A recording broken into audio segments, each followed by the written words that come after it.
जय गुरु जी। ओम नमः शिवाय, शिवाय नमः। ओम नमः शिवाय, शिवाय नमः।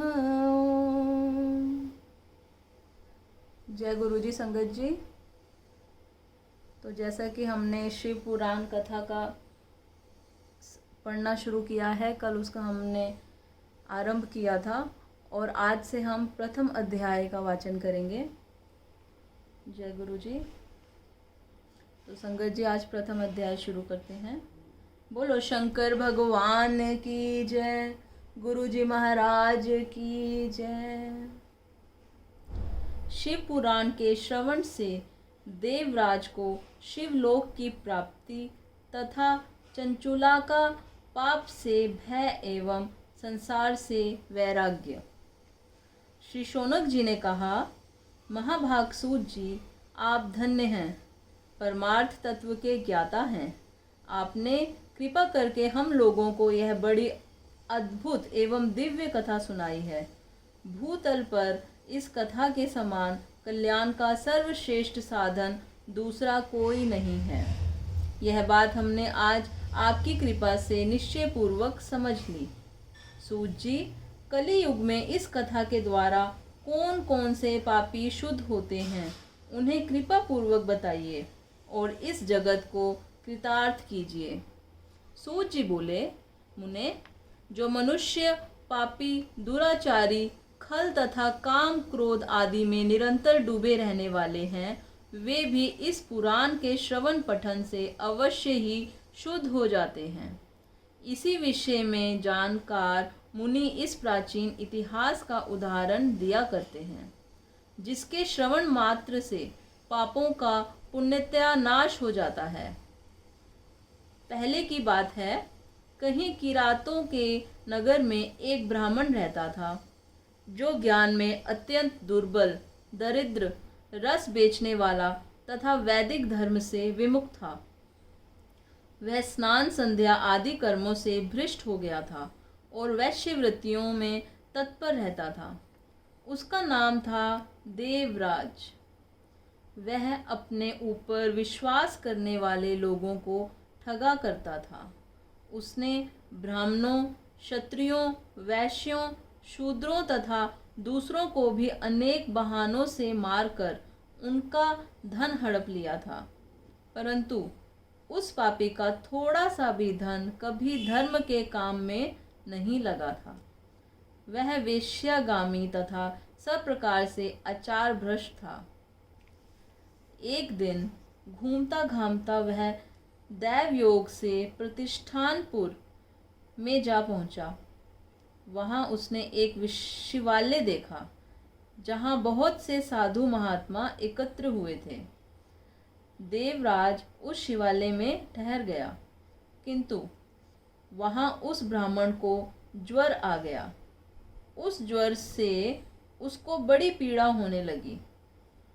वहां एक ब्राह्मण देवता शिव पुराण की कथा सुना रहे थे।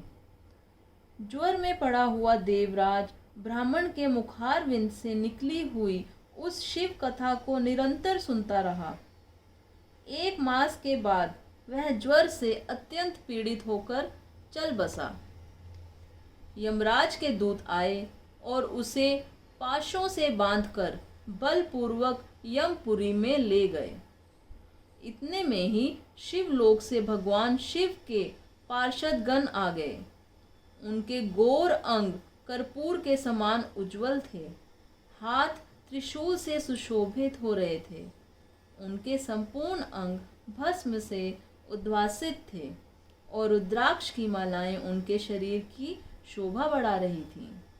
वे सब के सब क्रोधपूर्वक यमपुरी में गए और यमराज के दूतों को मार पीट कर बारंबार धमकाकर उन्होंने देवराज को उनके चंगुल से छुड़ा लिया और अत्यंत अद्भुत विमान पर बिठाकर जब वे शिवदूत कैलाश जाने के उद्यत हुए, उस समय यमरपुरी में बड़ा भारी कोलाहल मच गया।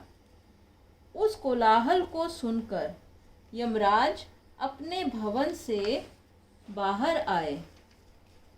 साक्षात दूसरे रुद्रों के समान प्रतीत होने वाले उन चारों दूतों को देखकर धर्मज्ञ धर्मराज ने उनका विधि पूर्वक पूजन किया और ज्ञान दृष्टि से देखकर सारा वृतांत जान लिया। उन्होंने भय के कारण भगवान शिव के उन महात्मा दूतों से कोई बात नहीं पूछी, उल्टे उन सबकी पूजा एवं प्रार्थना की। तत्पश्चात वे शिव दूत कैलाश को चले गए और वहां पहुंचकर उन्होंने उस ब्राह्मण को दया सागर सांब शिव के हाथों में दे दिया। बोलो शंकर भगवान की जय। शौनक जी ने कहा, महाभाग सूत जी, आप सर्वज्ञ हैं।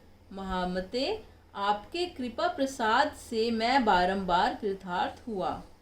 इस इतिहास को सुनकर मेरा मन अत्यंत आनंद में निमग्न हो रहा है। अतः अब भगवान शिव में प्रेम बढ़ाने वाली शिव संबंधिनी दूसरी कथा को भी कहिए।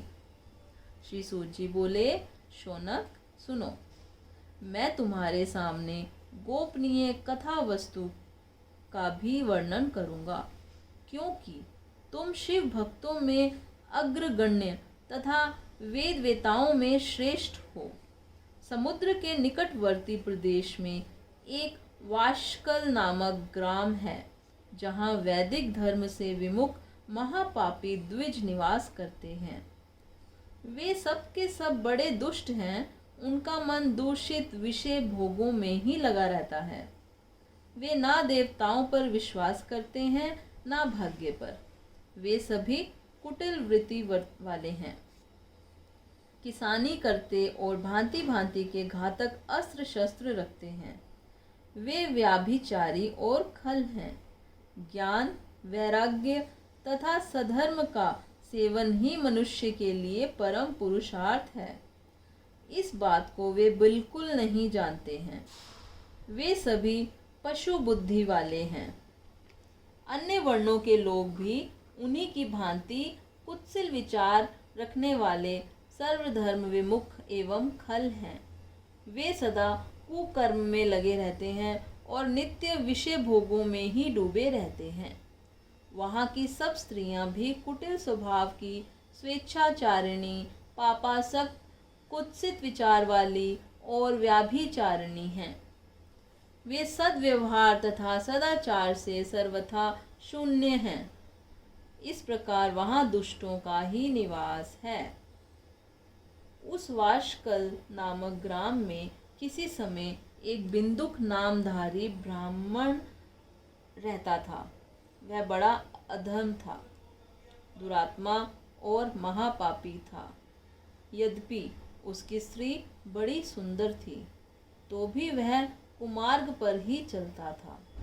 उसकी पत्नी का नाम चंचुला था।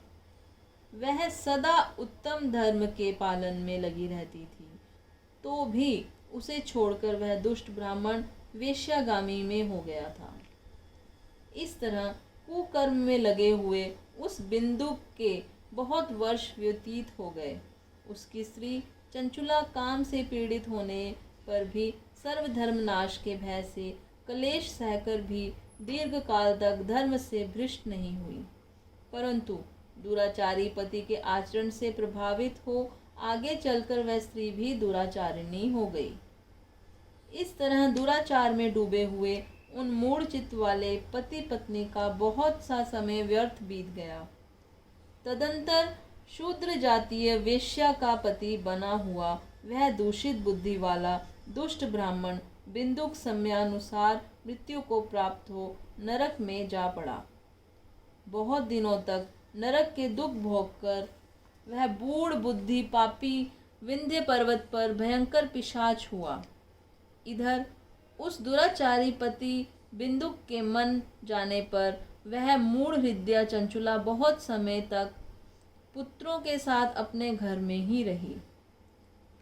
एक दिन दैव योग से किसी पुण्य पर्व के आने पर वह स्त्री भाई बंधुओं के साथ गोकर्ण क्षेत्र में गई। तीर्थ यात्रियों के संगम से उसने भी उस समय जाकर किसी तीर्थ के जल में स्नान किया। फिर वह साधारणतः बंधुजनों के साथ यत्र तत्र घूमने लगी। घूमती घूमती किसी देव मंदिर में गई और वहां उसने एक दैवज्ञ ब्राह्मण के मुख से भगवान शिव की परम पवित्र एक मंगलकारिणी उत्तम पौराणिक कथा सुनी। कथावाचक ब्राह्मण कर रहे थे कि जो स्त्रियां पर पुरुषों के साथ व्याभिचार करती हैं वे मरने के बाद जब यमलोक में जाती हैं तब यमराज के दूत उनकी योनि में तपे हुए लोहे का परिघ डालते हैं। पौराणिक ब्राह्मण के मुख से यह वैराग्य बढ़ाने वाली कथा सुनकर चंचुला भय से व्याकुल हो वहां कांपने लगी। जब कथा समाप्त हुई और सुनने वाले सब लोग वहां से बाहर चले गए तब वह भयभीत नारी एकांत में शिव पुराण की कथा बांचने वाले उन ब्राह्मण देवता से बोली। चंचुला ने कहा, ब्रह्मान, मैं अपने धर्म को नहीं जानती थी, इसलिए मेरे द्वारा बड़ा दुराचार हुआ है। स्वामिन, मेरे ऊपर अनुपम कृपा करके आप मेरा उद्धार कीजिए। आज आपके वैराग्य रस से ओतप्रोत इस प्रवचन को सुनकर मुझे बड़ा भय लग रहा था। मैं कांप उठी हूँ और मुझे इस संसार से वैराग्य हो गया है। मुझ मूढ़चित वाली पापनी को धिक्कार है। मैं सर्वथा निंदा के योग्य हूँ, कुत्सित विषयों में फंसी हुई हूँ और अपने धर्म से विमुख हो गई हूँ। हाय, न जाने किस किस घोर कष्टदायक दुर्गति में मुझे पड़ना पड़ेगा और वहाँ कौन बुद्धिमान पुरुष कुमार्ग में मन लगाने वाली मुझ पापिनी का साथ देगा। मृत्यु काल में उन भयंकर यमदूतों को मैं कैसे देखूंगी जब वे बलपूर्वक मेरे गले में फंदे डालकर मुझे बांधेंगे, तब मैं कैसे धीरज धारण कर सकूंगी। नरक में जब मेरे शरीर के टुकड़े टुकड़े किए जाएंगे उस समय विशेष दुख देने वाली उस महायातना को मैं वहाँ कैसे सहूंगी। हाय, मैं मारी गई, मैं जल गई, मेरा हृदय विदार्ण हो गया और मैं सब प्रकार से नष्ट हो गई, क्योंकि मैं हर तरह से पाप में ही डूबी रही हूँ। ब्रह्मान, आप ही मेरे गुरु, आप ही माता, आप ही पिता हैं। आपकी शरण में आई हुई मुझ दीन अबला का आप ही उद्धार कीजिए, उद्धार कीजिए। सूत जी कहते हैं, शौनक, इस प्रकार खेद और वैराग्य से युक्त हुई चंचुला ब्राह्मण देवता के दोनों चरणों में गिर पड़ी। तब उन बुद्धिमान ब्राह्मण ने कृपा पूर्वक उसे उठाया और इस प्रकार कहा। संगत जी, आगे जो सूत जी ने कहा है वह अगला अध्याय है, दूसरा अध्याय है, जिसका मैं कल वाचन करूंगी। तो आज मैं यहीं पर प्रथम अध्याय संपूर्ण करती हूँ। जय गुरु जी। बोलो शंकर भगवान की जय। कर्पूर गौरम करुणावतारम संसार सारम भुजगेन्द्रहारम सदा वसन्तं हृदयारविन्दे भवं भवानी सहितं नमामि, भवं भवानी सहितं नमामि। संगत जी, इस मंत्र का मैं आपको थोड़ा भावार्थ भी बताना चाहूँगी। कर्पूर गौरम, कर्पूर के समान गौर वर्ण वाले। करुणावतारम, करुणा के जो साक्षात अवतार हैं।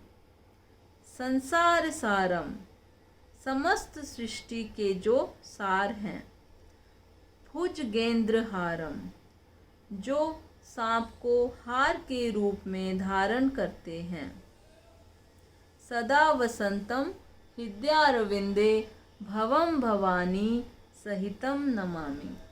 जो शिव पार्वती के साथ सदैव मेरे हृदय में निवास करते हैं उनको मेरा नमन है। जय गुरु जी।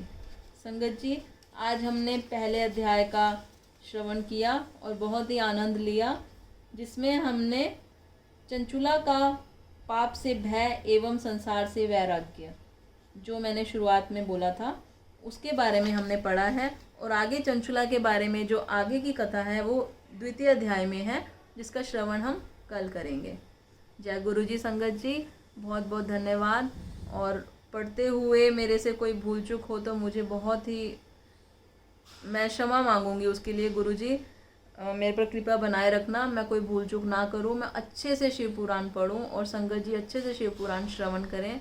और संगत जी, मेरी आपसे प्रार्थना है कि अगर मैं भी नादान हूँ, बच्ची हूँ, पहली बार पढ़ रही हूँ, अगर मेरे लिए कोई सुझाव हो या आप मुझे कुछ बताना चाहते हैं तो, क्योंकि संगत में गुरु का वास होता है, भगवान का वास होता है, तो आप अगर मुझे कुछ भी ज्ञान देंगे, कुछ भी बताएंगे तो प्लीज़ मुझे कमेंट करें, ताकि मैं और अच्छे से पढूं और जो भी मेरे से कुछ गलती हो रही है मैं उसको सुधारूं। तो बहुत बहुत शुक्राना आप सबका। आप सब ने सुना शिव पुराण को और मुझे बहुत अच्छा लग रहा है और बहुत आनंद आ रहा है पढ़ने में, बहुत ही आनंद आ रहा है। धन्यवाद। जय गुरु जी।